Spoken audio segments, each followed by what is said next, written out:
What is ultra sound? Ultra sound کیا ہے؟ Ultra sound ایک امیجنگ ٹیسٹ ہے جو آپ کے جسم کے اندر اعضاء، ٹیشوز اور دیگر ڈھانچے کی تصویریں بنانے کے لیے آواز کی لہروں کا استعمال کرتا ہے۔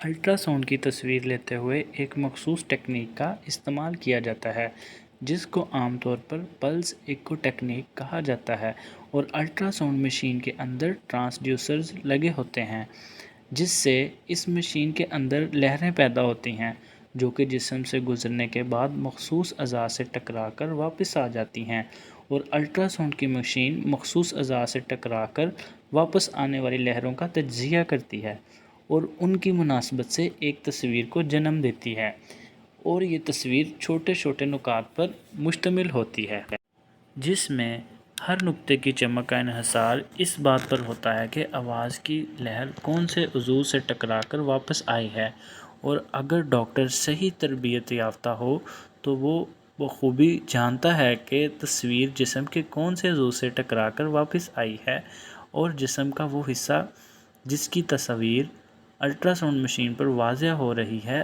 اس تصویر کا انحصار اس بات پر بھی ہوتا ہے کہ وہ تصویر کتنی دیر بعد مشین پر واپس آ رہی ہے۔ عام ساؤنڈ ویوز کی فریکوینسی 20 اور 2000 ہرٹز کے درمیان ہوتی ہے، لیکن الٹرا ساؤنڈ کی لہروں کی فریکوینسی 1 سے لے کر 30 میگا ہرٹز کے درمیان ہوتی ہے۔ ایک اور بات انتہائی قابل غور ہے کہ آوازیں خلا میں سفر نہیں کر سکتیں۔ یہی وجہ ہے کہ گیسوں کی موجودگی میں الٹرا ساؤنڈ کی لہریں ہمیشہ آہستہ چلتی ہیں، جبکہ ایسے اجسام جو ٹھوس حالت میں ہوں ان میں سے لہریں انتہائی تیز رفتار سے گزرتی ہیں، اور وہ اعضاء جن میں گیس ہوتی ہے الٹرا ساؤنڈ پر واضح طور پر نظر نہیں آتے۔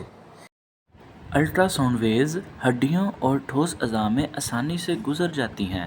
اگر معدہ یا آنتوں میں گیس ہو یا دوسری حالت میں پھیپھڑوں میں ہوا موجود ہو تو ایسی حالت میں الٹرا ساؤنڈ کی لہریں بہت مشکل سے گزرتی ہیں۔ یہی وجہ ہے الٹرا ساؤنڈ پر ان کی تصویر نہیں بنتی اور جگہ ہمیشہ کالی نظر آتی ہے۔ جیسا کہ ہم نے یہ آبزرو کیا ہے کہ خلا میں ساؤنڈ ویوز نہیں گزر سکتی، اسی لیے الٹرا ساؤنڈ مشین کے اندر لگے ہوئے ٹرانسڈیوسر اور جلد کے درمیان خلا کو جیل کی مدد سے پورا کیا جاتا ہے، اور درمیانی خلا میں جیل کو لگایا جاتا ہے، اس کے بعد الٹرا ساؤنڈ کیا جاتا ہے۔ انسانی جسم میں سافٹ ٹیشوز کی بجائے ہڈیوں سے الٹرا ساؤنڈ ویوز آسانی سے گزر جاتی ہیں۔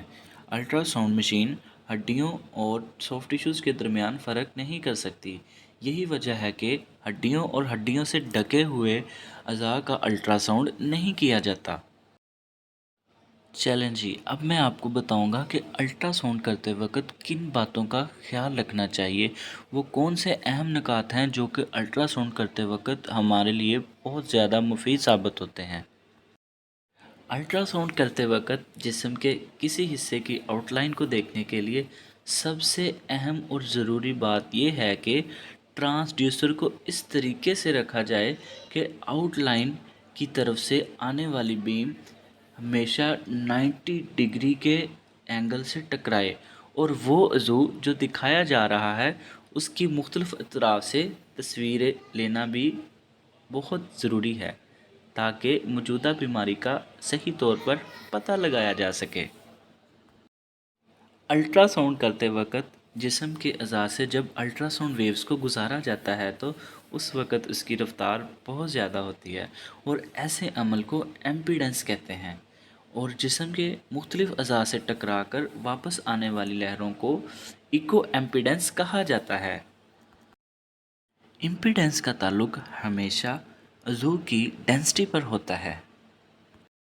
چلیں جی، اب ہم بات کریں گے الٹرا ساؤنڈ کے طریقوں کے بارے میں، یعنی کہ what are the methods of ultrasound. Ultrasound کو کن کن میتھڈ سے کیا جاتا ہے۔ فرسٹ آف آل ہے ہمارے پاس اے موڈ، یعنی کہ ایمپلیٹیوڈ موڈ۔ سیکنڈ ہے ہمارے پاس بی موڈ، یعنی کہ برائٹنس موڈ۔ تھرڈ ہے جی ہمارے پاس ایم موڈ، یعنی کہ موشن موڈ۔ فورتھ ہے ہمارے پاس ریئل ٹائم ڈائنامک امیجنگ۔ میں امید کرتا ہوں کہ آپ سب کو میری ویڈیو بہت پسند آئی ہوگی۔ اگر آپ میری ویڈیو سے مزید استفادہ حاصل کرنا چاہتے ہیں اور مزید علم حاصل کرنا چاہتے ہیں تو میرے چینل کو سبسکرائب کریں اور میری ویڈیو کو لائک کریں، شیئر کریں اور کمنٹ کریں۔ بہت بہت شکریہ۔ اللہ حافظ۔